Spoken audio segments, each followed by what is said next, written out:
Be important to talk about genocides throughout history because there are so many and they impact so much history. So basically, if you got a genocide essay, you might have a genocide essay on human rights.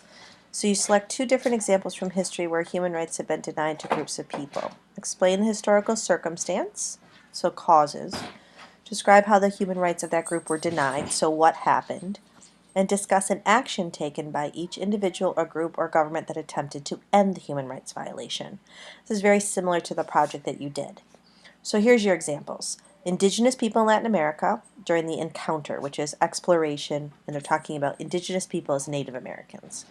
Jews in Russia during the pogroms, the Armenians under the Ottomans, blacks under the apartheid system in South Africa, Chinese students in Tiananmen Square, Bosnian Muslims in the former Yugoslavia, women under the Taliban. You're not limited to these suggestions. So what I've done is a little bit different than these suggestions and looked at just more of the classic genocides of the 20th century. So you see here we have the genocide in Armenia, Stalin's forced famine, the rape of Nanking, the Holocaust, genocide in Bosnia-Herzegovina, Cambodia, Darfur, and Rwanda. For the Armenian genocide, you need to understand the Armenians were one of the first Christian groups, and they were tolerated under the Muslim Ottoman Turks, but definitely not given full citizenship. Armenians felt like they wanted to be separate from the Ottomans, or at the very least have some say in their government. The nationalist group, the Young Turks, overthrew the Sultan of the Ottoman Empire in 1913. Now, World War I starts in 1914.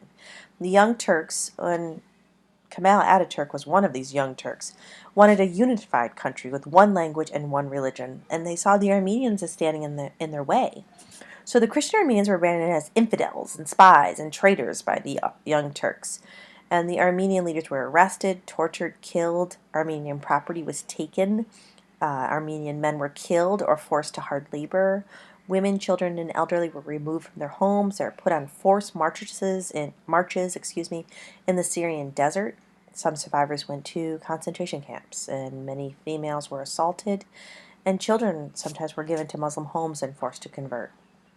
The biggest impact of the Armenian genocide is denial of it. Even to today, Turkey will not admit that it was a genocide. And Hitler uses that denial and he says, ha ha ha, who among you remembers the Armenians? Who still talks nowadays of the Armenians, he says. And really, he uses that as a motto that he'll get away with the Holocaust. Here's a little map of some of the massacres, unfortunately, that happened to the Armenians by the Ottoman Turks. And this is, Turkey warning the United States that if we push this resolution through during President Obama's administration, that we say that the Armenian genocide was, in fact, a genocide, that we could have, damaging relations with them, but that never really happens. The Ukrainian forced famine is between World War I and World War II, 1932 and 33. And of course, this goes back to Stalin. Ukraine at this time was part of the Soviet Union. Stalin wanted to collectivize the farms. He wanted to take people off their land and make them join collective farms. This is part of his mass movement to create more food. And the kulaks were this peasant class who did not want to get off their lands. And so Stalin has this process of liquidation of the kulaks, which is a nice word of saying get rid of, kill. And this, of course, was an attempt to squash Ukrainian nationalism. How the rights were denied. Basically, 1.5 million Ukrainians fall victim to Stalin's liquidation of the kulaks. Their land was confiscated, livestock taken, entire families were evicted from their land. Then close to 500,000 individuals in Ukraine are dragged from their homes, packed into freight trains, and shipped to these places in Siberia, often without food and shelter. Many children die in transit, and about 25,000 Ukrainians from that point a day die during the famine. The total death toll ranges from 7 to 10 million. It's so much. There's also even accounts of cannibalism. And Stalin's response was to raise the grain quotas, which is another way of saying, give me more, which of course worsened the famine. This genocide is also largely ignored at the time. And of course, even today, Russia denies a genocide occurred. Here is a newspaper article depicting some of the issues of the genocide, and a little map where you can see that Ukraine borders the Black Sea, and today it borders Russia, Belarus, Poland, Slovakia, Hungary, Romania. The Jewish Holocaust of World War II. Well, we know that the Jews have been targeted of so many anti-Semitic discrimination, propaganda. They've been marginalized since the Roman Empire kicked them out of the Holy Land, and that's called the diaspora. Hitler used the financial and political problems as an excuse to scapegoat the Jews. And of course, this is during the Great Depression. And while in jail, when Hitler tries to overthrow the Weimar Republic, he writes that book, Mein Kampf, and he outlines his final solution to the Jewish problem. He calls the Jews a cancer of Europe. When he comes to power in 1933, he quickly will mobilize his final solution in his idea of Lebensraum, living space, where he gets rid of other people and takes over other land. Gets rid of people he feels undesirable, and basically most of the undesirable class for him are Jewish people, who he sees as foreign and different. So in 1935, the Nuremberg laws are passed. They restrict Jewish movement. They make the Jews aware of the Star of David. They restrict Jewish education, Jewish businesses. Basically, Jews were denied rights, denied citizenship. Jews are transferred to ghettos, then concentration work camps, and they're killed outright. Of course, there is a Jewish resistance movement in many areas. Some individuals hide Jews, try to have them be safe, like Anne Frank or the Danish rescue boats. However, many countries do not even help the Jews, do not even acknowledge that anything is going on. And after the Holocaust, the United Nations, of course, with the push by Great Britain and the United States, support Zionism and support the creation of Israel in 1948. This is obviously a pie chart talking about, showing you about the killings, that you have all these different types of Jews in purple here. Then you have ethnic Poles, Ukrainians, and Belarusians. And then you have this group here, and the political dissidents and the Soviet prisoners of war. Huge, huge, huge. The rape of Nanking during World War II is an atrocity by the Japanese on the Chinese. And we know that from the Meiji era to World War II, Japan embodied the main causes: militarism, alliances, imperialism, and nationalism, especially imperialism and nationalism.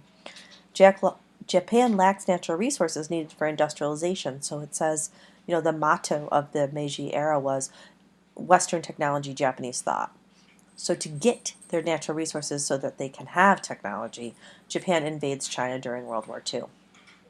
In December of 1937, the Japanese Imperial Army murdered 300 to 600,000 civilians and soldiers in the city of Nanking.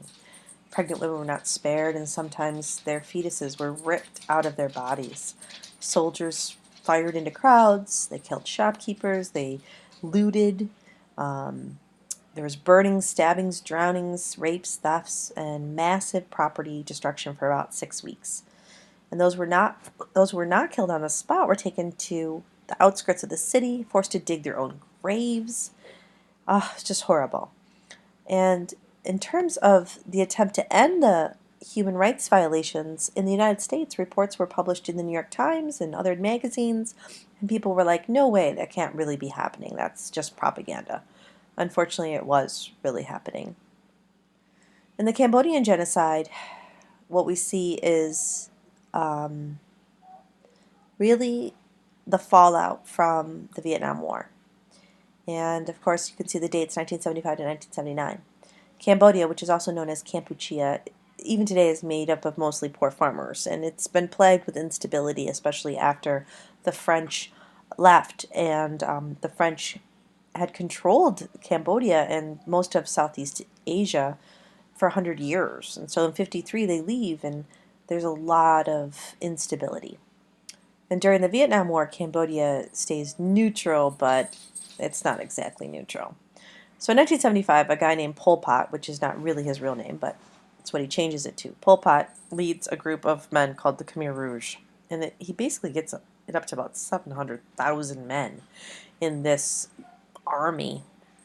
And he says, we're going to return to year zero, and we're going to create this communist utopia. And to do so, he forced people from their homes, tried to communes, collective farms. He sent people to labor camps where he killed them right on the spot, and the Khmer Rouge did too. There's no civil rights. Children and parents are separated, and over 2 million people are killed in 3 years. And the U.S. government had very little interest because we had just left Southeast Asia. We were done. And finally, quite recently, the United Nations did bring some of the living perpetrators to justice, but it's been a very slow justice. Here you can see just a timeline of things that happened and this idea of the killing fields and the rice fields where people were just basically gunned down. After the Cold War, we see another change, and that is Yugoslavia and the Bosnian genocide. The historical circumstances says the Balkan Peninsula historically has been controlled by foreign powers, the Ottomans, the Austrians, excuse me, the control by the Russians. And then, of course, the Soviets fall, Eastern Europe starts to change, Yugoslavia breaks up into Serbia, Bosnia, Croatia, and there's so many ethnic and religious differences. Serbia wants control of Bosnia and Croatia. The Serbian leader Slobodan Milosevic, written right here, and others that support him wage an ethnic cleansing of Serbian and Bosnian Muslims. They force curfews, relocations, they torture with rape and castration, imprisonment in concentration camps, just mass killings. And one of the biggest examples of this mass killings is a massacre at Srebrenica in July of 1995. And despite the press reports and everything, the United States is very isolationistic. The UN is slow to act. Finally, you get something called the Dayton Accords, and accords are always like a peace talk where they tried to bring both sides to the table. And the UN did bring many war criminals to trial. Slobodan Milosevic gets the nickname the Butcher of the Balkans, and he dies before he sees his trial and justice. And here's just some wanted pictures of some leading Serbian men. Here's Slobodan Milosevic. And just, some guys sitting around saying, ethnic cleansing, that has a familiar ring to it. Yes, where have we heard that before? Can't quite place it. If we stop thinking about it, eventually we'll remember. And of course, they're talking about the Holocaust. The Rwandan genocide is a genocide in the Central African country of Rwanda. Rwanda was a colony of Belgium, and while Belgium controlled Rwanda, Uganda, and Congo, they favored one tribe, the Tutsis, over the Hutus. And the Tutsis had better homes, education, jobs than some of the Hutus. And then after independence from Belgium, the Hutus start to discriminate against the Tutsis because they resent the Tutsis. So in 1994, after the Hutus' president's plane is shot down, the Hutus blame the Tutsis, and they say, you killed our president. The Hutus use radio to spread messages about killing the tall trees. They call them the tall trees because the Tutsis tend to be taller than the Hutus. The weapon of choice, a machete, and 800,000 people are killed within like 3 months. And it leads to a lot of refugees too, people like on foot walking to other African countries to try to find refuge. The world and the United Nations do little to help, and President Clinton has called it one of the biggest mistakes of his presidency. Here's just a picture. Some Rwandan men there, 800,000 dead, and the geography here. And you can see 15% are Tutsis, 85% are Hutus. Darfur, Sudan is an ongoing genocide. The dates you can see 2003 to today.